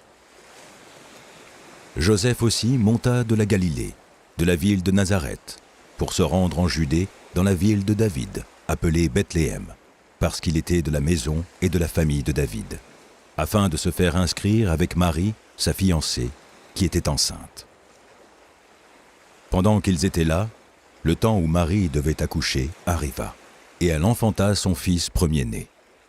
Elle l'emmaillota et le coucha dans une crèche, parce qu'il n'y avait pas de place pour eux dans l'hôtellerie. Il y avait, dans cette même contrée, des bergers qui passaient dans les champs les veilles de la nuit pour garder leurs troupeaux. Et voici, un ange du Seigneur leur apparut, et la gloire du Seigneur resplendit autour d'eux. Ils furent saisis d'une grande frayeur. Mais l'ange leur dit, « Ne craignez point, car je vous annonce une bonne nouvelle, qui sera pour tout le peuple le sujet d'une grande joie. C'est qu'aujourd'hui, dans la ville de David, il vous est né un Sauveur, qui est le Christ, le Seigneur. Et voici à quel signe vous le reconnaîtrez. Vous trouverez un enfant emmailloté et couché dans une crèche. » Et soudain, il se joignit à l'ange une multitude de l'armée céleste, louant Dieu et disant « Gloire à Dieu dans les lieux très hauts, et paix sur la terre parmi les hommes qui l'agréent. » Lorsque les anges les eurent quittés pour retourner au ciel, les bergers se dirent les uns aux autres « Allons jusqu'à Bethléem, et voyons ce qui est arrivé, ce que le Seigneur nous a fait connaître. » Ils y allèrent en hâte, et ils trouvèrent Marie et Joseph, et le petit enfant couché dans la crèche. Après l'avoir vu, ils racontèrent ce qui leur avait été dit au sujet de ce petit enfant. Tous ceux qui les entendirent furent dans l'étonnement de ce que leur disaient les bergers. Marie gardait toutes ces choses et les repassait dans son cœur. Et les bergers s'en retournèrent, glorifiant et louant Dieu pour tout ce qu'ils avaient entendu et vu, et qui était conforme à ce qui leur avait été annoncé. Le 8e jour, auquel l'enfant devait être circoncis étant arrivé, on lui donna le nom de Jésus, nom qu'avait indiqué l'ange avant qu'il fût conçu dans le sein de sa mère.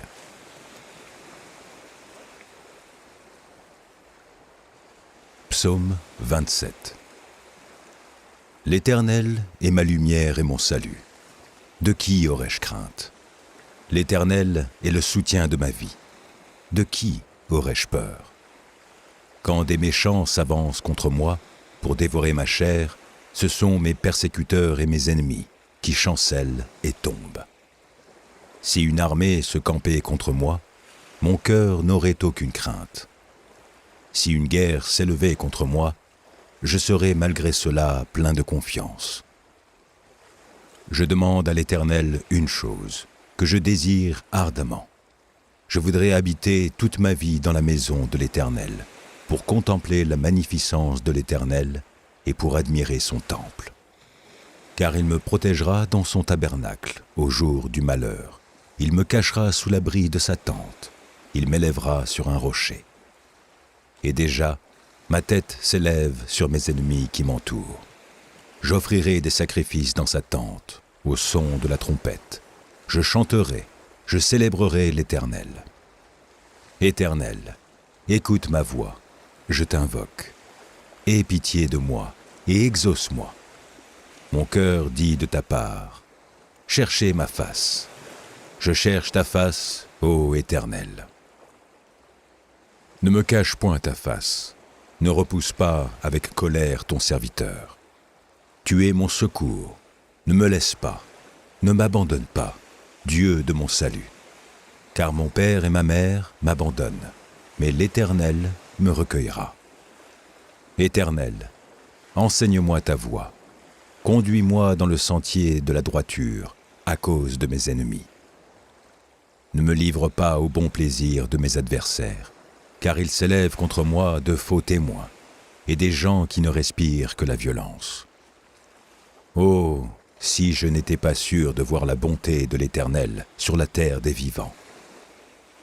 Espère en l'Éternel, fortifie-toi et que ton cœur s'affermisse.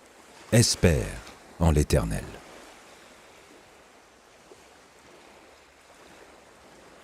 « 2 Thessaloniciens, chapitre 3.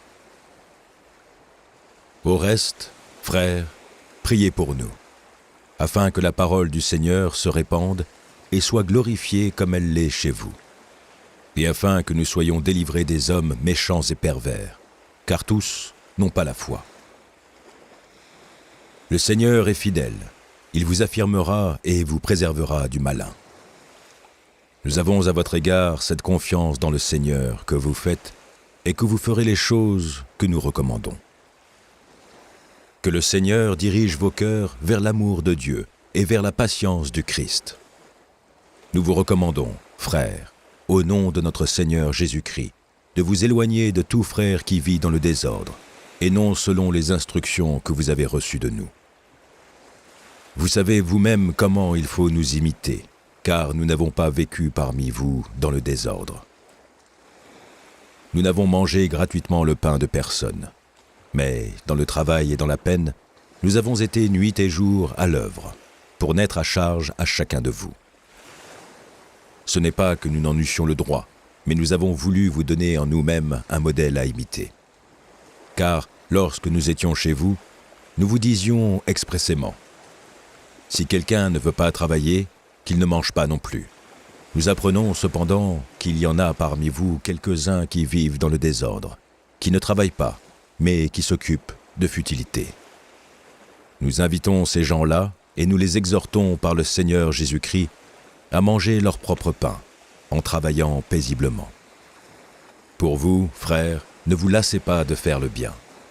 Et si quelqu'un n'obéit pas à ce que nous disons par cette lettre, notez-le, et n'ayez point de communication avec lui, afin qu'il éprouve de la honte. Ne le regardez pas comme un ennemi, mais avertissez-le comme un frère. Que le Seigneur de la paix vous donne lui-même la paix en tout temps, de toute manière. Que le Seigneur soit avec vous tous. Je vous salue, moi, Paul, de ma propre main. C'est là ma signature dans toutes mes lettres. C'est ainsi que j'écris. Que la grâce de notre Seigneur Jésus-Christ soit avec vous tous.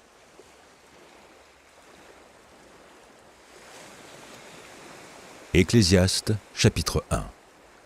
Parole de l'Ecclésiaste, fils de David, roi de Jérusalem.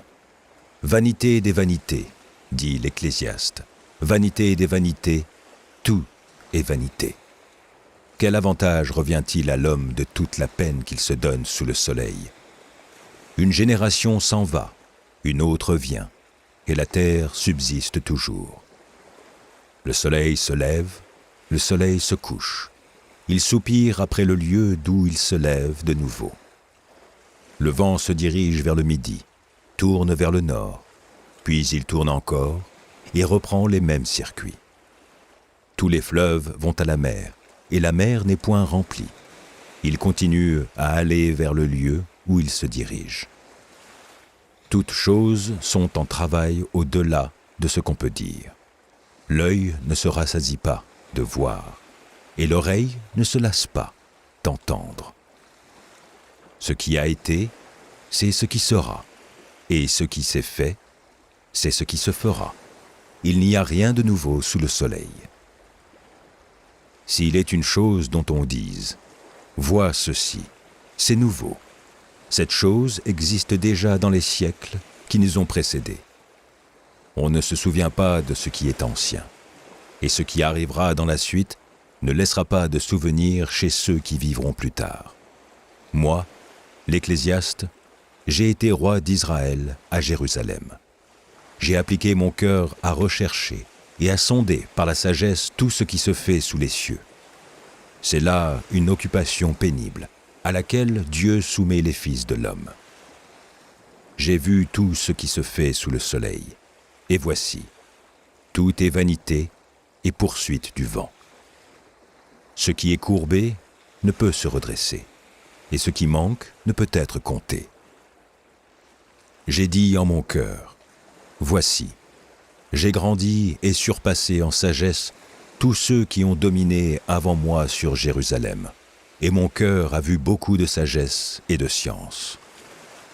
J'ai appliqué mon cœur à connaître la sagesse, et à connaître la sottise et la folie. J'ai compris que cela aussi, c'est la poursuite du vent. Car avec beaucoup de sagesse, on a beaucoup de chagrin, et celui qui augmente sa science, augmente sa douleur.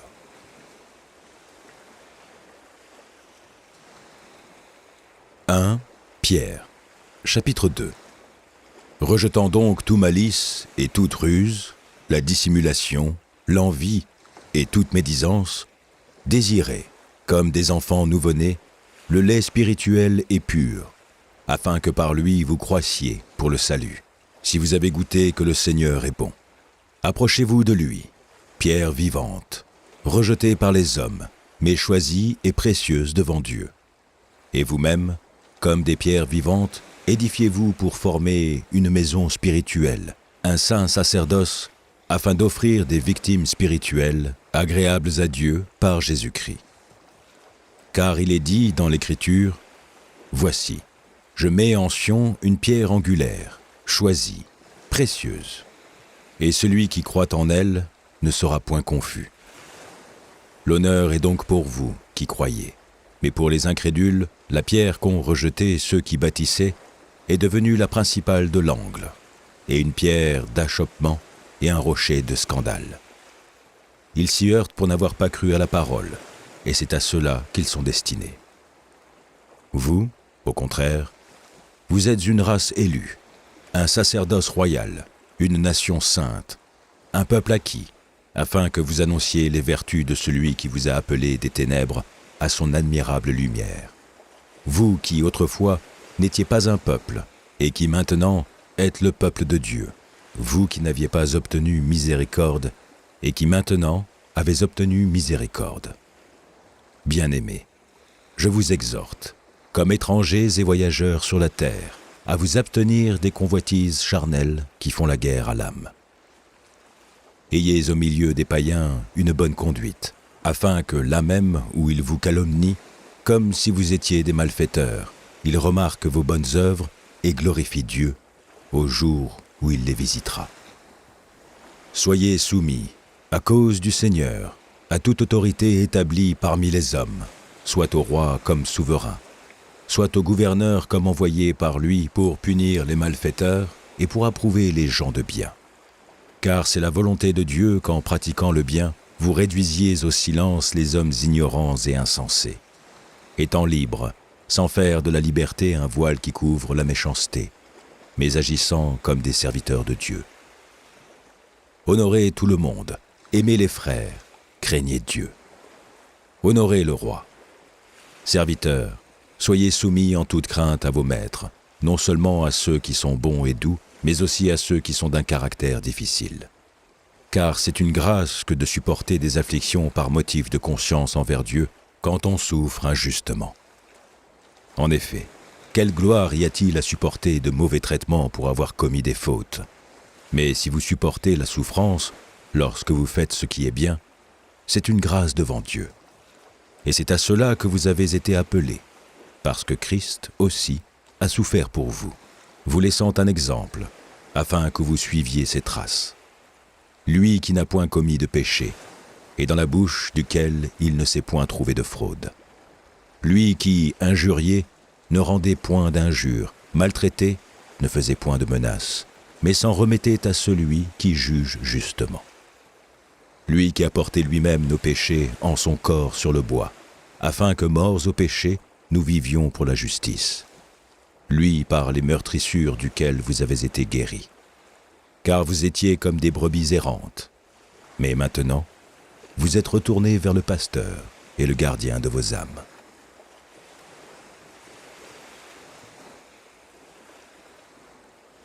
Genèse, chapitre 1. Au commencement, Dieu créa les cieux et la terre. La terre était informe et vide. Il y avait des ténèbres à la surface de l'abîme, et l'Esprit de Dieu se mouvait au-dessus des eaux. Dieu dit : « Que la lumière soit. » Et la lumière fut. Dieu vit que la lumière était bonne, et Dieu sépara la lumière d'avec les ténèbres. Dieu appela la lumière jour, et il appela les ténèbres nuit. Ainsi, il y eut un soir, et il y eut un matin. Ce fut le premier jour. Dieu dit : « Qu'il y ait une étendue entre les eaux, et qu'elle sépare les eaux d'avec les eaux. » Et Dieu fit l'étendue, et il sépara les eaux qui sont au-dessous de l'étendue d'avec les eaux qui sont au-dessus de l'étendue. Et cela fut ainsi. Dieu appela l'étendue ciel.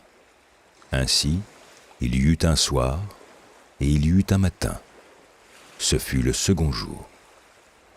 Dieu dit : « Que les eaux qui sont au-dessous du ciel se rassemblent en un seul lieu, et que le sec paraisse. » Et cela fut ainsi. Dieu appela le sec terre, et il appela l'amas des eaux mer. Dieu vit que cela était bon. Puis Dieu dit : « Que la terre produise de la verdure, de l'herbe portant de la semence, des arbres fruitiers donnant du fruit selon leur espèce, et ayant en eux leur semence sur la terre. » Et cela fut ainsi. La terre produisit de la verdure, de l'herbe portant de la semence selon son espèce, et des arbres donnant du fruit, et ayant en eux leur semence selon leur espèce. Dieu vit que cela était bon. Ainsi, il y eut un soir, et il y eut un matin. Ce fut le troisième jour. Dieu dit : « Qu'il y ait des luminaires dans l'étendue du ciel, pour séparer le jour d'avec la nuit, que ce soit des signes pour marquer les époques, les jours et les années. Et qu'ils servent de luminaires dans l'étendue du ciel, pour éclairer la terre. » Et cela fut ainsi. Dieu fit les deux grands luminaires, le plus grand luminaire pour présider au jour, et le plus petit luminaire pour présider à la nuit. Il fit aussi les étoiles. Dieu les plaça dans l'étendue du ciel pour éclairer la terre, pour présider au jour et à la nuit, et pour séparer la lumière d'avec les ténèbres. Dieu vit que cela était bon. Ainsi, il y eut un soir, et il y eut un matin. Ce fut le quatrième jour. Dieu dit : « Que les eaux produisent en abondance des animaux vivants, et que des oiseaux volent sur la terre vers l'étendue du ciel. » Dieu créa les grands poissons et tous les animaux vivants qui se meuvent, et que les eaux produisirent en abondance selon leur espèce. Il créa aussi tout oiseau ailé selon son espèce. Dieu vit que cela était bon. Dieu les bénit en disant : « Soyez fécondés, multipliez et remplissez les eaux des mers et que les oiseaux multiplient sur la terre. Ainsi, il y eut un soir, et il y eut un matin. Ce fut le 5e jour. Dieu dit, que la terre produise des animaux vivants selon leur espèce, du bétail, des reptiles et des animaux terrestres selon leur espèce. Et cela fut ainsi. Dieu fit les animaux de la terre selon leur espèce, le bétail selon son espèce, et tous les reptiles de la terre selon leur espèce. Dieu vit que cela était bon. Puis Dieu dit, « Faisons l'homme à notre image, selon notre ressemblance, et qu'il domine sur les poissons de la mer, sur les oiseaux du ciel, sur le bétail, sur toute la terre, et sur tous les reptiles qui rampent sur la terre. » Dieu créa l'homme à son image. Il le créa à l'image de Dieu. Il créa l'homme et la femme. Dieu les bénit, et Dieu leur dit, « Soyez féconds, multipliez, remplissez la terre et l'assujettissez, et dominez sur les poissons de la mer, sur les oiseaux du ciel, et sur tout animal qui se meut sur la terre. » Et Dieu dit, « Voici, je vous donne toute herbe portant de la semence, et qui est à la surface de toute la terre, et tout arbre ayant en lui du fruit d'arbre, et portant de la semence. Ce sera votre nourriture. Et à tout animal de la terre, à tout oiseau du ciel, et à tout ce qui se meut sur la terre, ayant en soi un souffle de vie, je donne toute herbe verte pour nourriture. » Et cela fut ainsi. Dieu vit tout ce qu'il avait fait, et voici, cela était très bon. Ainsi, il y eut un soir, et il y eut un matin. Ce fut le 6e jour.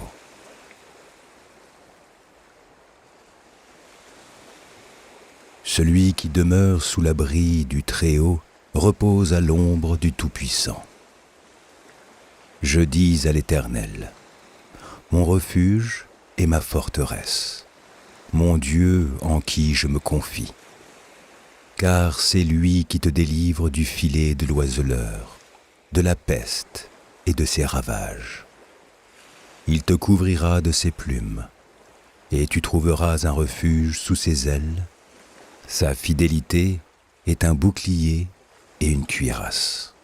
Tu ne craindras ni les terreurs de la nuit, ni la flèche qui vole de jour, ni la peste qui marche dans les ténèbres, ni la contagion qui frappe en plein midi.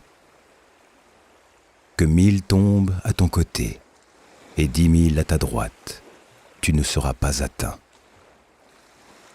De tes yeux seulement tu regarderas, et tu verras la rétribution des méchants. Car tu es mon refuge, ô Éternel. Tu fais du Très-Haut ta retraite. Aucun malheur ne t'arrivera, aucun fléau n'approchera de ta tente, car il ordonnera à ses anges de te garder dans toutes tes voies. Ils te porteront sur les mains, de peur que ton pied ne heurte contre une pierre. Tu marcheras sur le lion et sur l'aspic, tu fouleras le lionceau et le dragon. Puisqu'il m'aime, je le délivrerai, je le protégerai, puisqu'il connaît mon nom. Il m'invoquera et je lui répondrai. Je serai avec lui dans la détresse, je le délivrerai et je le glorifierai. Je le rassasierai de longs jours et je lui ferai voir mon salut.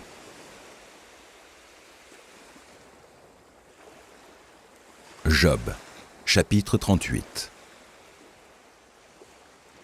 L'Éternel répondit à Job du milieu de la tempête et dit, « Qui est celui qui obscurcit mes desseins par des discours sans intelligence ? Saint terrain comme un vaillant homme, je t'interrogerai et tu m'instruiras. Où étais-tu quand je fondais la terre ? Dis-le si tu as de l'intelligence. Qui en a fixé les dimensions, le sais-tu ? Ou qui a étendu sur elle le cordeau ? Sur quoi ces bases sont-elles appuyées? Ou qui en a posé la pierre angulaire? Alors que les étoiles du matin éclataient en chants d'allégresse et que tous les fils de Dieu poussaient des cris de joie. Qui a fermé la mer avec des portes quand elle s'élança du sein maternel? Quand je fis de la nuée son vêtement et de l'obscurité ses langes, quand je lui imposai ma loi et que je lui mis des barrières et des portes, quand je dis « Tu viendras jusqu'ici, tu n'iras pas au-delà. Ici s'arrêtera l'orgueil de tes flots. » Depuis que tu existes, as-tu commandé au matin? As-tu montré sa place à l'aurore? Pour qu'elle saisisse les extrémités de la terre et que les méchants en soient secoués. Pour que la terre se transforme comme l'argile qui reçoit une empreinte et qu'elle soit parée comme d'un vêtement. Pour que les méchants soient privés de leur lumière et que le bras qui se lève soit brisé. As-tu pénétré jusqu'aux sources de la mer? T'es-tu prononcé dans les profondeurs de l'abîme? Les portes de la mort t'ont-elles été ouvertes? As-tu vu les portes de l'ombre de la mort? As-tu embrassé du regard l'étendue de la terre?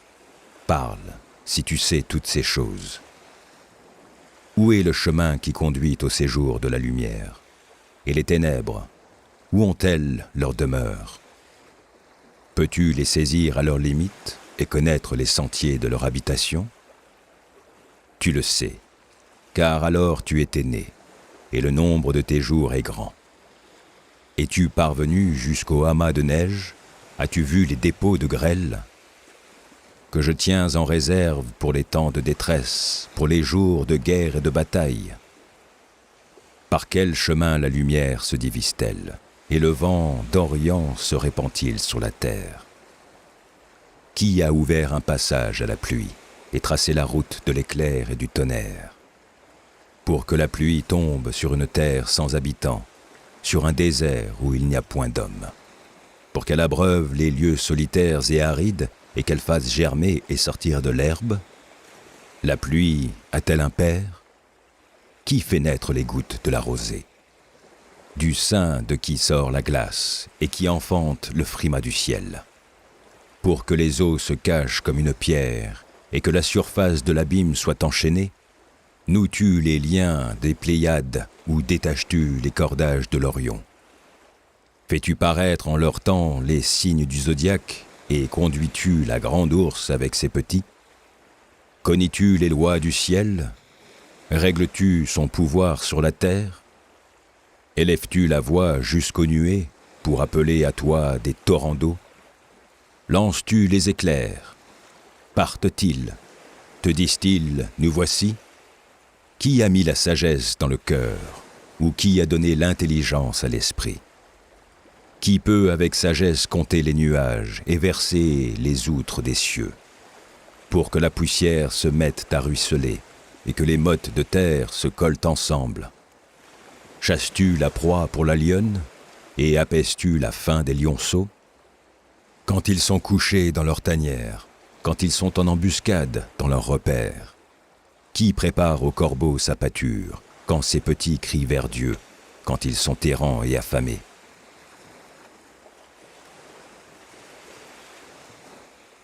Job, chapitre 39. Sais-tu quand les chèvres sauvages font leurs petits? Observes-tu les biches quand elles mettent bas? Comptes-tu les mois pendant lesquels elles portent et connais-tu l'époque où elles enfantent? Elles se courbent, laissent échapper leur progéniture et sont délivrées de leur douleur. Leurs petits prennent de la vigueur et grandissent en plein air.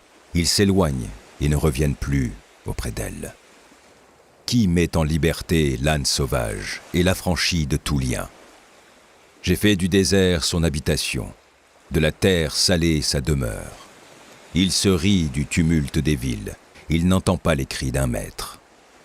Il parcourt les montagnes pour trouver sa pâture. Il est à la recherche de tout ce qui est vert. Le buffle veut-il être à ton service? Passe-t-il la nuit vers ta crèche? L'attaches-tu par une corde pour qu'il trace un sillon? Va-t-il après toi briser les mottes des vallées? Te reposes-tu sur lui parce que sa force est grande? Lui abandonnes-tu le soin des travaux? Te fies-tu à lui pour la rentrée de ta récolte? Est-ce lui qui doit l'amasser dans ton aire? L'aile de l'autruche se déploie joyeuse. On dirait l'aile, le plumage de la cigogne. Mais l'autruche abandonne ses œufs à la terre et elle les fait chauffer sur la poussière.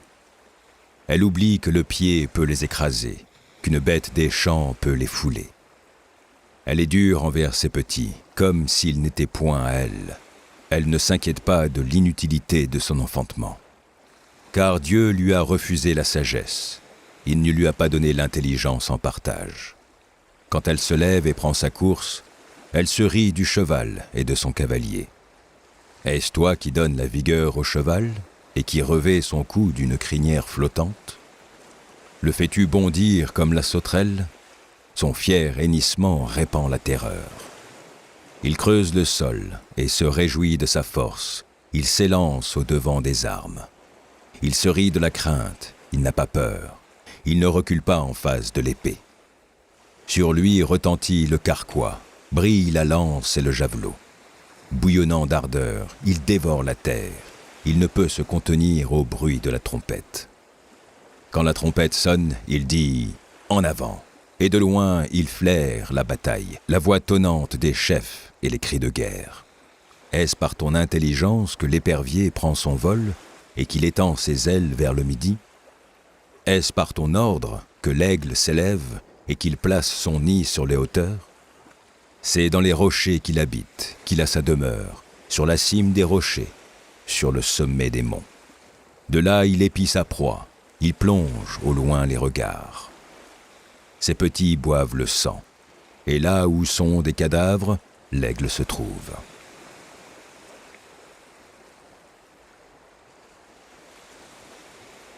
Mon âme bénit l'Éternel. Que tout ce qui est en moi bénisse son saint nom. Mon âme bénit l'Éternel et n'oublie aucun de ses bienfaits. C'est lui qui pardonne toutes tes iniquités, qui guérit toutes tes maladies.